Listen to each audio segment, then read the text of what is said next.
සම්පත් සිකියුරිටීස් සමගින් සතිපතා වෙළඳපොළ තොරතුරු. ශ්‍රී ලංකාවේ ඇඟලුම් නිෂ්පාදන එක්සත් රාජධානිය වෙත අපනයනය කිරීම සඳහා වන වෙළඳ කොන්දේසි සංශෝධනය වී තිබෙන බව ශ්‍රී ලංකා බ්‍රිතාන්‍ය මහ කොමසාරිස් කාර්යාලය නිවේදනයක් නිකුත් කරමින් පවසා සිටිනවා. ඒ අනුව මෙම නව සංශෝධිත වෙළඳ කොන්දේසි යටතේ ශ්‍රී ලංකාවේ ඇඟලුම් නිෂ්පාදකයන් සඳහා සිය අමුද්‍රව්‍ය අවශ්‍යතා ලෝකයේ ඕනෑම රටකින් ආනයනය කර ගනිමින් නිෂ්පාදනය කිරීමට අවස්ථාව හිමිවන අතර එසේ නිම කරන ලද ඇඟලුම් නිෂ්පාදනයන් එක්සත් රාජධානිය වෙත අපනයනය කිරීමේදී තීරු බදු රහිත ප්‍රවේශය සඳහාද සුදුසුකම් ලබනවා. එක්සත් රාජධානිය හා ශ්‍රී ලංකාව අතර පෙර තිබූ වෙළඳ කොන්දේසි යටතේ ඇඟලුම් නිෂ්පාදකයින් සිය ඇඟලුම් නිෂ්පාදන එක්සත් රාජධානිය වෙත අපනයනය කිරීමේදී සැලකිය යුතු නිෂ්පාදන ක්‍රියාවලින් දෙකක්වත් අවම වශයෙන් ශ්‍රී ලංකාව තුලදී සිදු කළ යුතුව තිබුණා. තවද මෙම නව වෙළඳ කොන්දේසි යටතට ශ්‍රී ලංකාවෙන් සිදු කරනු ලබන අනෙකුත් සියලුම අපනයනයන් සඳහා අදාළ වන රටවල් 18කින් සමන්විත ආසියානු කලාපීය රටවල එකමුතුවක් නිර්මාණය කිරීමද ඇතුළත් වනවා. මෙමගින් ඇඟලුම් අපනයන පමණක් නොව අනෙකුත් අපනයන නිෂ්පාදන සඳහාද වෙළඳ තරගකාරීත්වයක් ඇති කරනු ඇති අතර එය ශ්‍රී ලංකාවේ අපනයන නිෂ්පාදන ගුණාත්මකභාවය ඉහළ නැංවීමට හේතු වනු ඇති. මෙම නව නිදහස් වෙළඳ ප්‍රතිපත්ති පිළිබඳ අදහස් දක්වමින් ශ්‍රී ලංකාවේ බ්‍රිතාන්‍ය මහ කොමසාරිස්වරයා සඳහන් කර සිටින්නේ මෙම නිදහස් වෙළඳ ප්‍රතිසංස්කරණ සහ ශක්තිමත් වෙළඳ සම්බන්ධතා තුළින් සෑම රටකම සමෘද්ධිමත් වීමේ එක්සත් රාජධානියේ අරමුණ සහ කැපවීම පෙන්눔 කරන බවයි. මෙලෙස වෙළඳ නීති රෙගුලාසි ලිහිල් කිරීම සහ සරල කිරීම ශ්‍රී ලංකාවට සිය අපනයන කාර්ය සාධනය ඉහළ නංවා ගැනීමට මෙන්ම අපනයන ක්‍රියාවලිය විවිධාංගීකරණය කිරීමට වැදගත් වනු ඇති බවද ඔහු වැඩිදුරටත් පවසා සිටිනවා. ශ්‍රී ලංකා රජය රටේ අපනයනයන් තවදුරටත් වර්ධනය කර ගැනීමට දරන උත්සාහයන් සහ සංවර්ධනය වෙමින් පවතින රටවල් ඉලක්ක කරගනිමින් එක්සත් රාජධානිය විසින් හඳුන්වා දී ඇති මෙම තීරුබදු රහිත වෙළඳ යෝජනා ක්‍රමය මගින් උපරිම ප්‍රයෝජන ලබා ගැනීමට ශ්‍රී ලංකාව දරන උත්සාහයන් බ්‍රිතාන්‍ය මහා කොමසාරිස්වරයාගේ පැසසුමට ලක් වුණා. මේ අනුව ශ්‍රී ලංකාවේ නිෂ්පාදකයින් සඳහා අමුද්‍රව්‍ය අවශ්‍යතාවයන් රට තුළම සපුරා ගැනීමට වූ සීමාවන් ඉවත් කරමින් අනෙකුත් රටවල් වලින්ද අමුද්‍රව්‍ය අවශ්‍යතාවයන් සපුරා ගනිමින් අපනයන නිෂ්පාදන සිදු කිරීමට හැකියවීම ගෝලීය වෙළඳපොළ තුළ ශ්‍රී ලංකාවේ අපනයනකරුවන්ට අනෙකුත් රටවල් හා සමාන්තර නිෂ්පාදන තරගකාරීත්වයකට මඟ පාදනු ඇති.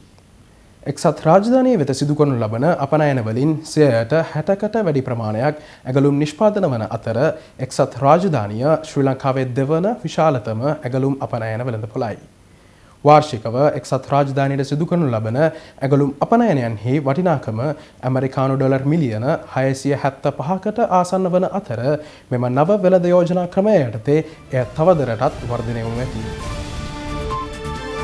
ශ්‍රී ලංකාව සිය ජාත්‍යන්තර ණය ප්‍රතිව්‍යුහගත කිරීමේ ක්‍රියාවලියේ තවත් වැදගත් සන්ධිස්ථානයක් සනිටුහන් කරමින් ජර්මනිය සමග ඇති යුරෝ මිලියන 188ක බාහිර ණය ප්‍රතිව්‍යුහගත කිරීමේ ද්විපාර්ශ්වික ගිවිසුමකට අත්සන් තබා තිබෙනවා. ජර්මනිය සහ ශ්‍රී ලංකාව අතර අත්සන් කරන ලද මෙම ණය ප්‍රතිව්‍යුහගත කිරීමේ ගිවිසුම විදේශ ණය ප්‍රතිව්‍යුහගත කිරීමේ ක්‍රියාවලිය සාර්ථකව නිම කිරීමට ශ්‍රී ලංකාව දරන අඛණ්ඩ ප්‍රයත්නයේ තවත් එක් පියවරක් බව මුදල් අමාත්‍යාංශය පවසා සිටිනවා. එමෙන්ම මෙම ක්‍රියාවලිය ශ්‍රී ලංකාවේ ණය තිරසරභාවය නැවත සහතික කිරීම සහ සාර්ව ආර්ථික ප්‍රකෘතියට සහාය වනු ඇති. නිල ණය හිමි කමිටුව සමග අවබෝධතා ගිවිසුම අත්සන් කිරීමෙන් අනතුරුව පැවති ද්විපාර්ශ්වික සාකච්ඡාවලින් පසු ජර්මන් ජනරජය විසින් මෙම ණය ප්‍රතිව්‍යුහගත කිරීමට තීරණය කරන ලදී. මෙම ගිවිසුම ශ්‍රී ලංකාව සහ ජර්මන් රජය අතර දිගු කාලීන ද්විපාර්ශ්වික සම්බන්ධතා තවදුරටත් ශක්තිමත් කරනු ඇති. ශ්‍රී ලංකාවේ අපනයන ක්ෂේත්‍රයේ වැදගත් සන්ධිස්ථානයක් සනිටුහන් කරමින් පොල් සහ පොල් ආශ්‍රිත නිෂ්පාදන වලින් ප්‍රථම වරට ඇමරිකානු ඩොලර් බිලියනයකට වැඩි අපනයන ආදායමක් වාර්තා කර තිබෙනවා. අපනයන සංවර්ධන මණ්ඩලයේ දත්තවලට අනුව 2025 වසරේ ජනවාරි මාසයේ සිට ඔක්තෝබර් මාසය දක්වා කාලය තුල පොල් ආශ්‍රිත නිෂ්පාදන වලින් ලැබූ අපනයන ආදායම ඇමරිකානු ඩොලර් බිලියන 1.03ක් ලෙස වාර්තා වනවා. මෙය 2024 වසරේ පළමු මාස 10ක කාල සීමාවට සාපේක්ෂව 43.83ක වර්ධනයක් වාර්තා කරනවා. අමු පොල් අපනයනය වෙනුවට අගය එකතු කළ පොල් ආශ්‍රිත නිෂ්පාදන අපනයනය කිරීම මෙම අපනයන ආදායම් වර්ධනයට ඍජුවම හේතු වී තිබෙනවා. ශ්‍රී ලංකාවෙන් අපනයනය වන පොල් කිරි, වර්ජින් කොකනට් ඔයිල් නැතහොත් නෑබුල් පොල් තෙල්, කොකනට් ක්‍රීම්, වියලන ලද පොල්, ඇක්ටිවේටඩ් කාබන් සහ කොහොබත් වැනි විශේෂිත නිෂ්පාදන සඳහා ජාත්‍යන්තර ඉල්ලුම ඉහළ මට්ටමක පවතිනවා. මෙම පොල් නිෂ්පාදන ආශ්‍රිත කර්මාන්ත ශ්‍රී ලංකාවේ සමස්ත අපනයන ආදායමෙන් 7.2% දායකත්වයක් ලබා දෙනවා. ඒ අනුව 2030 වසර වන විට පොල් ආශ්‍රිත නිෂ්පාදන අපනයන ආදායම ඇමරිකානු ඩොලර් බිලියන 2.5ක් දක්වා ඉහළ නැංවීම රජයේ අරමුණයි. මෙම අරමුණු සාක්ෂාත් කර ගැනීමේ අරමුණින් පොල් වගාව තවදුරටත් පුළුල් කිරීම, වැවීම් කාර්යක්ෂමතාවය ඉහළ නැංවීම සහ ඊට ගැළපෙන ප්‍රතිපත්ති රාමුවක් සකස් කිරීම වැනි මුලපිරීම් රජය දැනටමත් ආරම්භ කර තිබෙනවා. ඒ අනුව මෙම වැවිලි භෝගය පුළුල් කිරීමේ මූලික පියවරක් ලෙස උතුරු පළාතේ පොල් වගාව සඳහා ඉඩම් අක්කර 36000ක් වෙන් කරමින් පොල් ත්‍රිකෝණයක් ස්ථාපිත කිරීමේ කටයුතු දැනටමත් සිදු වෙමින් පවතිනවා. ශ්‍රී ලංකාව ඓතිහාසික ඉහළම විදේශ සේවක ප්‍රේෂණ ගලා එම් ප්‍රමාණය 2025 වසර සඳහා වාර්තා කර තිබෙනවා. ඒ අනුව 2025 වසර සඳහා ලද මුළු විදේශ සේවක ප්‍රේෂණ ප්‍රමාණය අමරිකානු ඩොලර් බිලියන 7.5ක් වන අතර මේ ආර්ථික අර්බුදයෙන් පසු ශ්‍රී ලංකාව සිය විදේශ විනිමය ඉපැයීම් වල ශක්තිමත් ප්‍රකෘතියක් සනිටුහන් කරනවා. විදේශ කටයුතු, විදේශ රැකියා සහ සංචාරක අමාත්‍යවරයා පවසා සිටින්නේ 2016 වසරේ වාර්තා වූ අමරිකානු ඩොලර් බිලියන 7.2ක විදේශ සේවක ප්‍රේෂණ ගලා එම් උපරිමය 2025 වසරේදී ඉක්මවා ගොස් ඇති බවයි.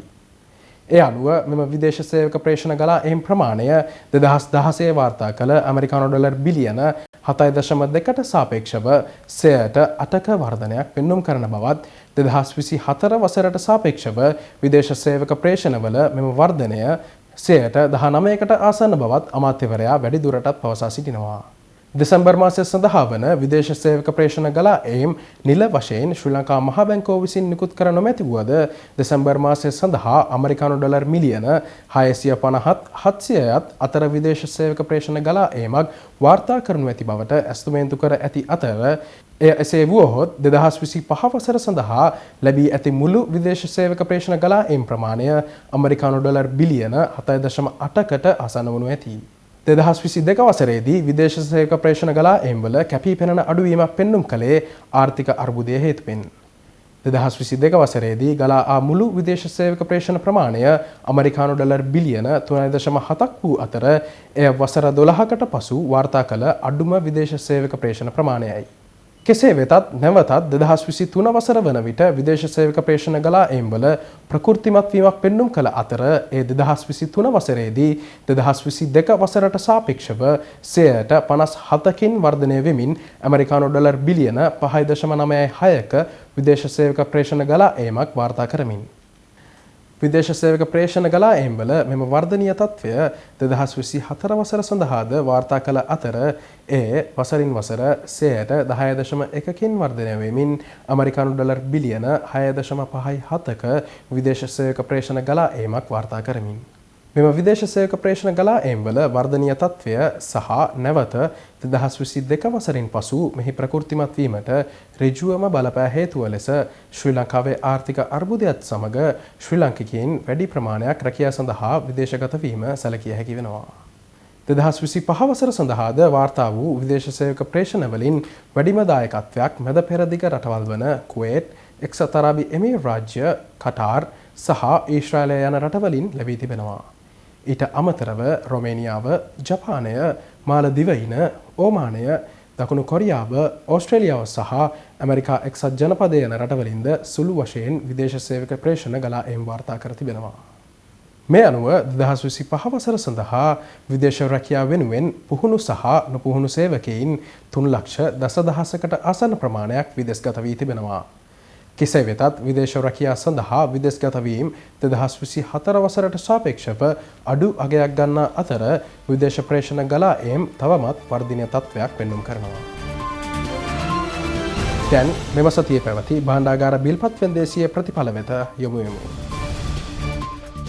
මෙම සතියේ පැවති භාණ්ඩාගාර බිල්පත් වෙන්දේසියේදී මාස 3 භාණ්ඩාගාර බිල්පත් ඵලදා පොලී අනුපාතිකය පදනම් අංක 14කින් ඉහළ ගිය අතර මාස 6 සහ මාස 12 භාණ්ඩාගාර බිල්පත් ඵලදා පොලී අනුපාතික පදනම් අංක 17ක් සහ පදනම් අංක 2 බැගින් ඉහළ ගියා. ඒ අනුව මාස 3, මාස 6 සහ මාස 12 භාණ්ඩාගාර බිල්පත් පළදා පොලි අනුපාතික පිළිවෙලින් 7.8%ක්, 8.4% සහ 8.4%ක් ලෙස සටහන් වුණා. ලබන සතියේත් නැවත හමු වෙමු. එතෙක් ඔබට පළදායී ආයෝජනයෙන් පිරි සුබ සතියක්.